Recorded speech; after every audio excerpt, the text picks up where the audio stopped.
Hello again. Hello. Hey. There we go.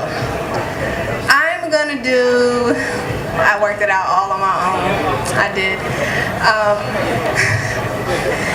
This is one of my favorite pieces. It's Possessions. And I didn't write another piece for this event, but I feel like this poem kind of goes with a little bit of everything. You can do it anywhere. Possessions.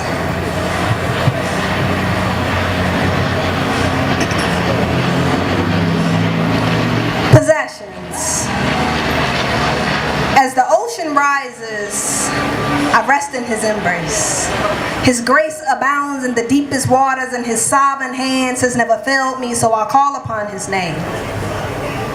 But there is a blanket of discouragement, and it threatens to choke me every time I prepare to speak. But this blanket has to loose me, because my heart refuses to dwell in lands that never thrive, and my spirit grieves because it refuses to live a life that doesn't truly represent the Most High God. And I'm one to believe that the curses we part our lips with are bombs to the tongue we ask God to bless us with, and if out of the abundance of the heart the mouth speaks, then we continuously curse lands waiting to be claimed with our own doubts.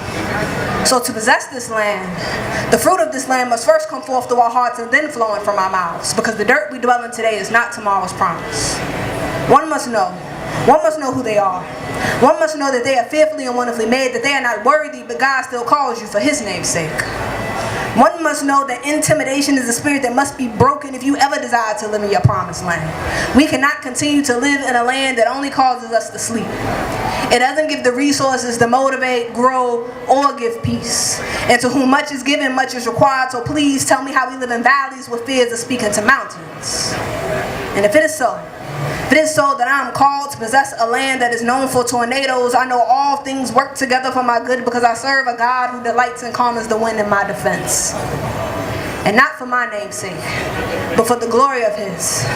So I pray upon my face that you see the glory of God. I pray upon my face that you see the glory of God. I pray upon my face that you see the glory of God. I pray upon my face that you see the glory of God. And if he calls me to be the salt of the earth, then forever sprinkles upon my land will drop salt water to preserve the soil beneath the people's feet, but also leave you thirsty and dehydrated as shots from the ocean's cup only quenches thirst with truth. So no, this is not my heart's desire, this is not my mind's deceit. It is my calling to possess a land that harvests great things. A land of my father, the land of a kingdom that yields to the promises of God. So I ask you tonight at Soul Momentum, what are you waiting for? What are you afraid of? What are you waiting for? What are you afraid of? What are you waiting for? What are you afraid of? What are you waiting for?